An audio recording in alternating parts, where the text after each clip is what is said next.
Glórias a Deus. Amém. Graças a Deus que nos dá a vitória, queridos. Então, vamos lá. Bom dia mesmo. Graças a Deus que nos dá a vitória. Como diz o salmista Davi, eu deitei, dormi, acordei, porque o Senhor me sustentou. Então, foi primeira noite, né? Primeiro dia desse ano se foi. Graças a Deus que nos dá a vitória. Bom dia, Osimar, aleluia, glória a Deus. Então, vamos começar, não é isso? Graças a Deus que nos dá a vitória e que temos um ano de vitória. Ah, pastor, você é previsão de luta, previsão de batalha, né? Porque agora começam as previsões. Tem as previsões aí dos agoureiros, dos adivinhadores, e tem muitas vezes as profecias hoje de pessoas evangélicas, né? Hoje também os evangélicos tá cheio, né? Como se fossem seus adivinhadores, seus agoureiros. Mas há pessoas usadas por Deus, viu?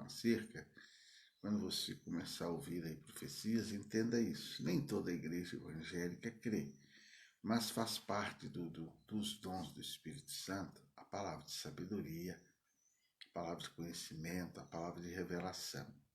Tá ok? Então, há pessoas sim usadas por Deus nesta área. Porém, como servo de Deus, nós temos que ser guiados pela palavra do Senhor. Viu? Quem me conhece sabe que eu sou um pastor que eu creio sim na profecia, na palavra profética, até porque muitas vezes, não é sempre, mas muitas vezes Deus tem me dado esta graça também. Não é verdade? Lembro quando eu estava aí em Maranguape, né? Osimar, Antônio Sena, eu lembro que uma vez Deus me deu uma palavra profética de um moço que iria viajar para a Europa. Um moço simples, né? Trabalhava ali na lavoura, e como que poderia vir? Pois acabou algum tempo depois, aquele moço, mesmo trabalhando na terra, seu local de trabalho, ele recebeu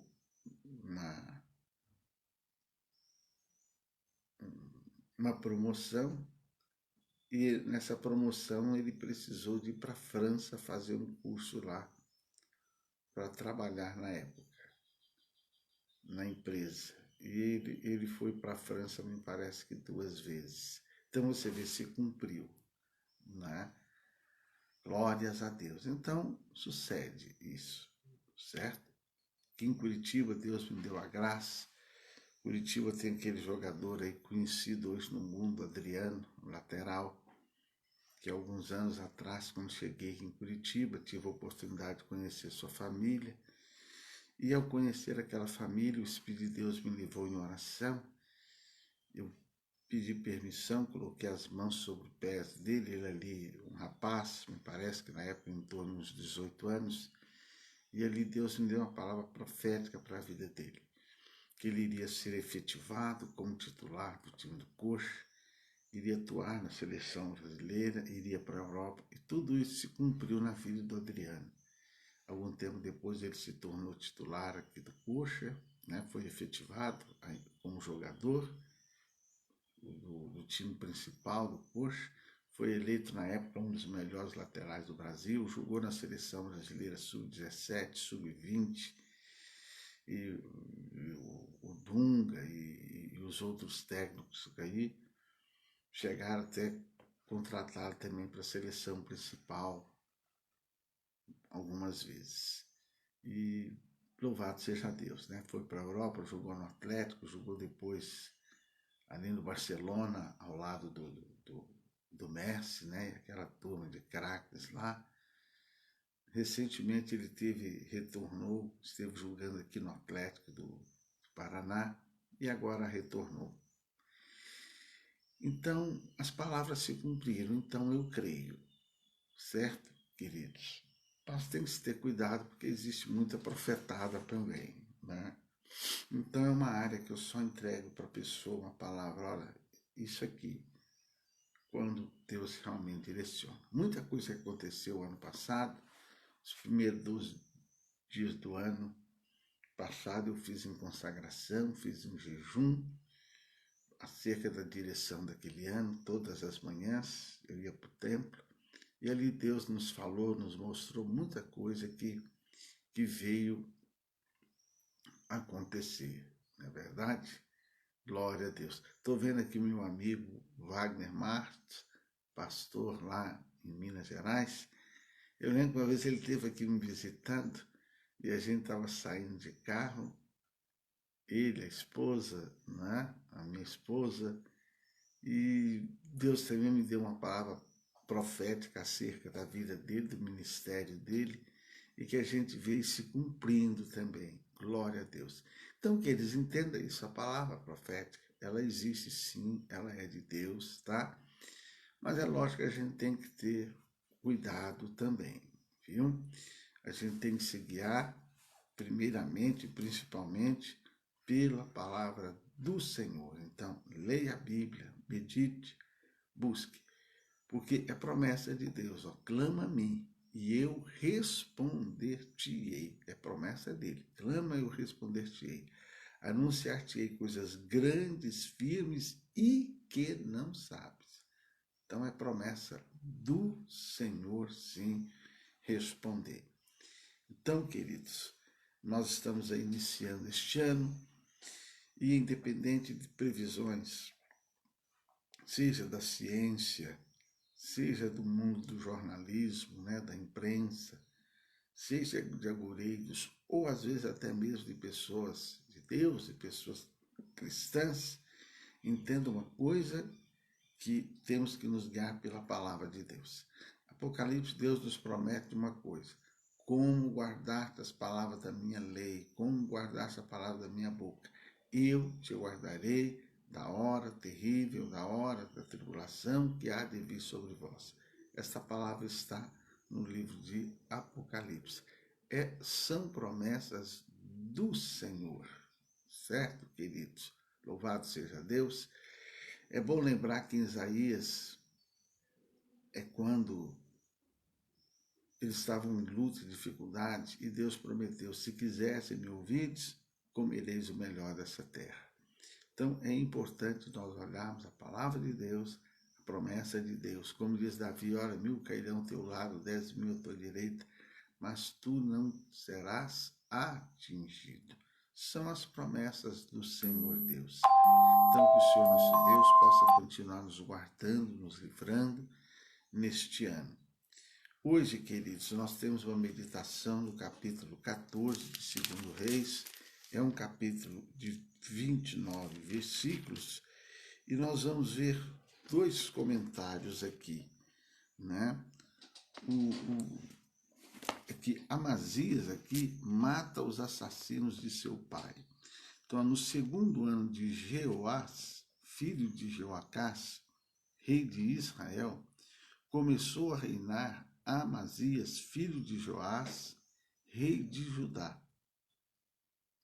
Tinha 25 anos quando começou a reinar, e 29 anos reinou em Jerusalém, e era o nome de sua mãe, Joadã, de Jerusalém.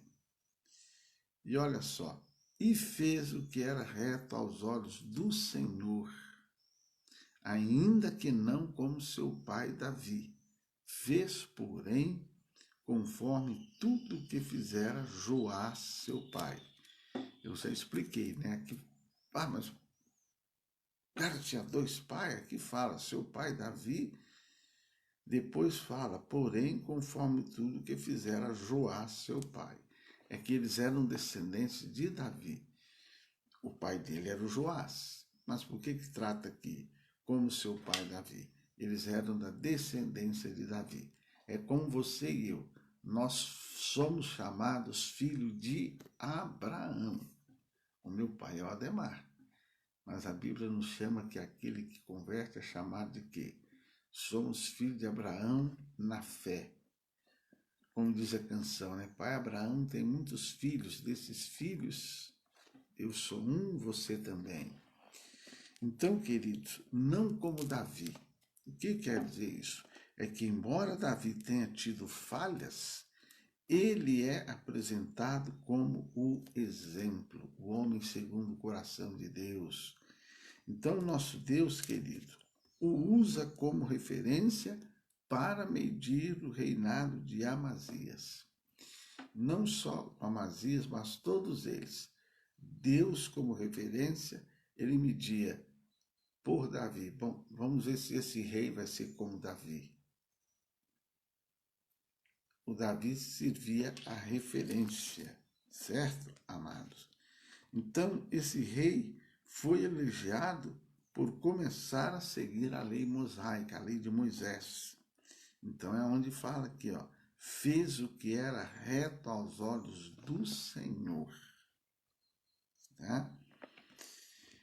Então, esse rei, queridos, então ele foi elogiado, porque ele começou a seguir as leis mosaicas, as leis de Moisés.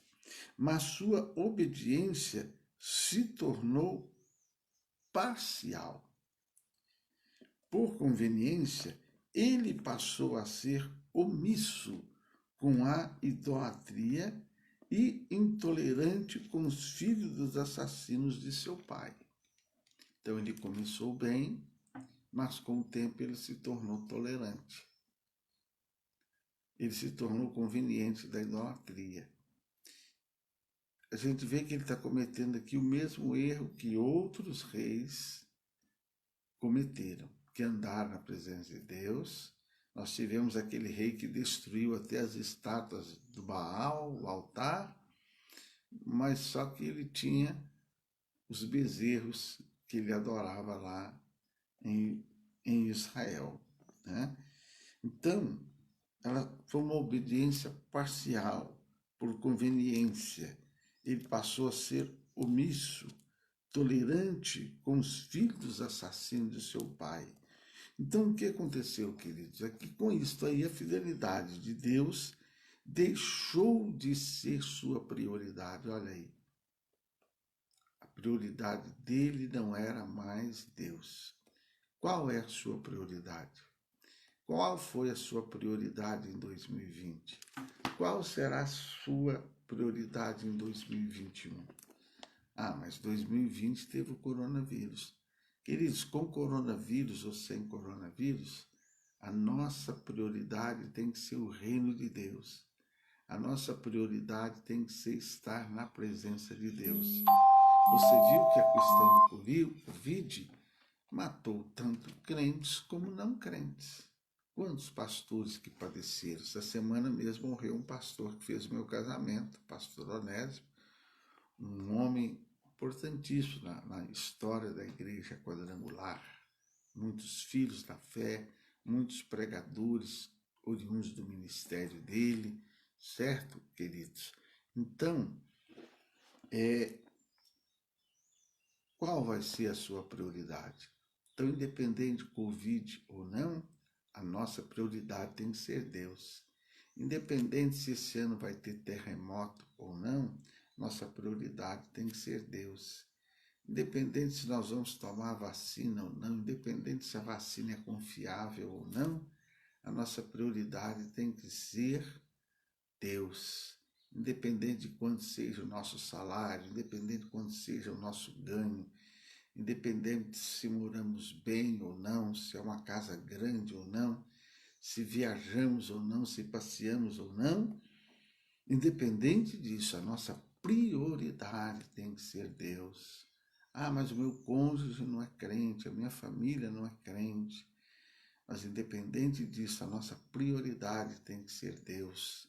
No Novo Testamento, o Senhor Jesus deixa claro, olha, busque em primeiro lugar o meu reino. Olha, as demais coisas, olha só, vos serão acrescentadas. Então, amados, ele começou bem, mas na sua jornada, Deus deixou de ser a sua prioridade. Então, como ele, muitos começam muito bem na fé, queridos, mas aos poucos se enfraquecem e se corrompem. Permanecer espiritualmente de pé depende das escolhas que fazemos diariamente. Então, se você vai estar em pé ou não esse ano, vai depender das suas escolhas.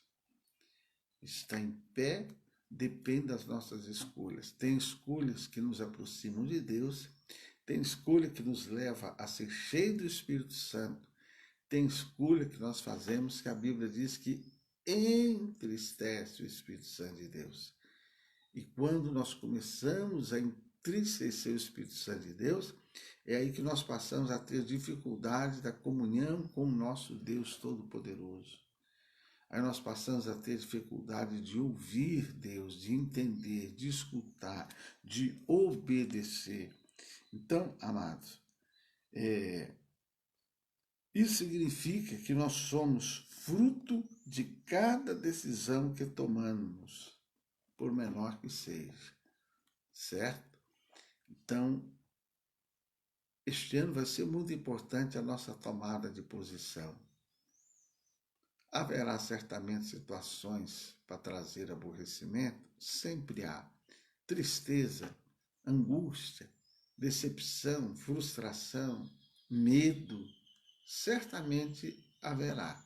Quem sabe, talvez até mais do que 2020, quem sabe? Mas é a nossa confiança no Senhor que fará a diferença. É a nossa confiança. A gente vê o apóstolo Pedro, que quando Jesus estava andando no mar, ele, olha, se é o Senhor mesmo, manda que eu vá ter contigo. Ele quis caminhar também. Na caminhada ele teve medo, começou a se afundar, pediu para Jesus socorrê-lo.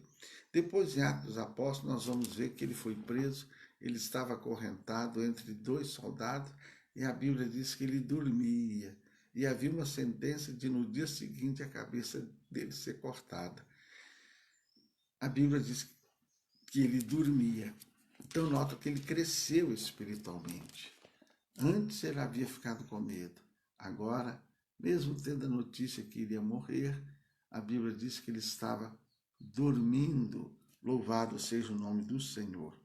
O versículo 4, querido, nos fala assim: tão somente os altos, não foram tirados, porque o povo ainda sacrificava e queimava incenso nos altos. Sucedeu que, sendo já o reino confirmado na sua mão, matou os servos que tinham matado o rei, seu pai. Porém, os filhos dos assassinos não matou, como está escrito no livro da lei de Moisés, no qual o Senhor deu ordem dizendo: não matarão os pais por causa dos filhos, e os filhos não matarão por causa dos pais, mas cada um será morto pelo seu pecado. Ou seja, é que de acordo ali com a lei de Moisés, o pai dele foi assassinado. O que ele fez? Ele matou os caras que mataram o pai dele, os servos. Mas só que aqui ele tinha que ter eliminado os filhos daqueles que mandaram matar o pai dele. A lei de Moisés era assim, era olho por olho, dente por dente. Ele matou os servos, os criados, os escravos, e eles mesmos ele não tocou. Então, o Amazias, ele fez, queridos, o que era reto perante o Senhor, mas não totalmente, porque ele não eliminou os lugares altos onde o povo realizava sacrifício aos deuses pagãos. Ele tinha que ter destruído. Ele tinha que ter destruído as estátuas, as imagens. Os lugares altos é onde eles tinham altar para sacrificar os ídolos deles. Ele tinha que ter tirado isso, ele tinha que ter eliminado, tá? Porque eles realizavam ali sacrifício aos deuses pagãos. Então, além disso, após uma batalha vencedora sobre os edomitas, levou para ajudar os falsos deuses do povo de Seir e estabeleceu seus protestos. Aqui no versículo 7 fala: este feriu a 10.000 edomitas no vale do Sal e tomou a Sela na guerra e chamou o seu nome Joctel até ao dia de hoje. Então Amazias enviou mensageiros Jeoás, filho de Joacás: vem, vejamo-nos face a face. Porém Jeoás, rei de Israel, enviou Amazias, rei de Judá, dizendo: o cardo que estava no Líbano mandou dizer ao cedro que estava no Líbano: dá tua filha por mulher, e meu filho, mas os animais do campo que estavam no Líbano passaram e pisaram o cardo. Feriste os moabitas, o teu coração se ensoberbeceu, gloria-te disso, fica em tua casa, e por que te entremeterias no mal, para caíres tu e Judá contigo? Então, nós vemos aí o seguinte: Deus não aceita uma vida entregue pela metade. Ou somos totalmente fiéis a Ele, ou não. Isso, irmãos, é que muitas vezes parece que nós temos dificuldade de entender. Eu já falei aqui aquele exemplo: a pessoa pede a mão da pessoa em casamento. Beleza. Mas ele não leva a sua mão. Você já viu alguém levar a sua mão da menina? Ele leva o corpo todinho. É um símbolo. Olha, eu vim pedir a mão da sua filha em casamento. É um símbolo. Mas ele leva tudo. Então, muitas vezes a pessoa fala: o meu coração de Jesus, eu entreguei meu coração. Entregou o coração. Mas o caráter tem que ser moldado. Às vezes até certas coisas no nosso corpo vai ter que ser trabalhado para haver uma mudança. E assim por diante.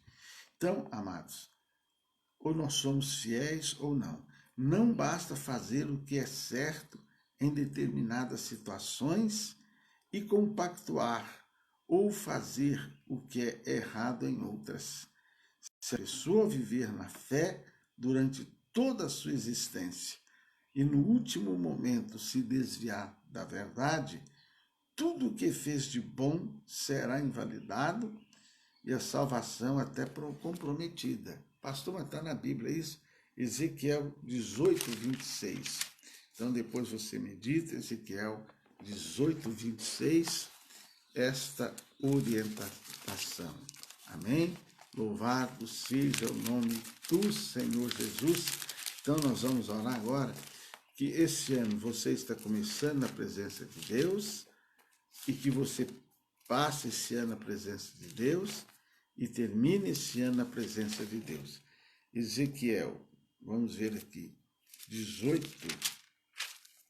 26, diz assim: desviando-se o justo da sua justiça e cometendo iniquidade, morrerá por ela na iniquidade que cometeu, morrerá. Então, estamos começando este ano na presença de Deus, vamos caminhar na presença de Deus, vamos viver na presença de Deus. O convite ao pecado virá, lógico, o convite à tentação virá, lógico, as tentações, certamente. Mas vamos permanecer na presença de Deus. Querido Deus e Pai, autor de nossa fé, eu estou terminando, meu Senhor da glória, essa palavra, essa mensagem agora da manhã, e nós te louvamos por isso. Te agradeço por aqueles que estão aí participando conosco. Te agradeço por aqueles que no decorrer do dia vão acessar essa palavra, vão ouvir. Te agradeço por aqueles que vão dar crédito a essa palavra, que não é minha, mas é a tua palavra. Senhor, graças à tua bondade e misericórdia, estamos iniciando mais um ano. Nós sabemos que sempre vem o desejo de um feliz ano novo. Sempre vem esse desejo. O ano passado não foi diferente, mas no decorrer do ano, com essa questão de coronavírus, muitos vieram a temer, muitos vieram a perder alguém que amava. O medo veio, e assim por diante. Mudanças nos nossos hábitos e costumes vieram, e que ainda hoje a população não tem entendido, não tem compreendido. Senhor amado, palavras da ciência de um aumento agora da pandemia em janeiro, em fevereiro, existe. Pai, mas nós queremos andar na Tua presença. Nós andamos na Tua presença o ano passado. Quantos de nós o Senhor guardou, o Senhor poupou? Então, Senhor, dá-nos graça, dá-nos vitória. Se porventura, se for o Teu plano de alguém ser levado a Ti no decorrer deste ano, quem sabe através até dessa doença, que tudo seja feito dentro do Teu plano, da Tua vontade. Como disse o Senhor Jesus, Pai, passe de mim nesse cálice, todavia seja feita a Tua vontade. Então nós oramos que o Senhor possa passar de nós esse cálice o mais breve possível, mas que todavia seja feita a Tua vontade. Dai ordem aos Teus anjos a nosso respeito. Senhor, não nos deixes cair em tentação, mas livra-nos do mal, porque Teu é o poder, o reino, a glória para sempre. Que a Tua vontade se prevaleça em nossa vida. Dai-nos graça, paz, sabedoria, de permanecermos na Tua presença. Amém? Que Deus te abençoe. Eu vou agora gravar em 4 minutinhos na página da nossa igreja, essa mensagem. Se você quiser acompanhar também, Deus te abençoe. E este ano, nós vamos ter os primeiros 12 dias de mensagens para uma vida de vitória. Todos os dias na página da nossa igreja quadrangular, nós vamos ter um pregador diferente. Ontem foi a pastora Natália, a minha filha, né, que muitos de vocês aí em Maranguape viram nascer, na verdade. Então, ontem ela esteve pregando, hoje será um outro pregador. Então, que Deus abençoe você, que o amor de Deus Pai, a graça do Senhor Jesus Cristo, seja com todos vós hoje e sempre. Um beijo no teu coração. Amém?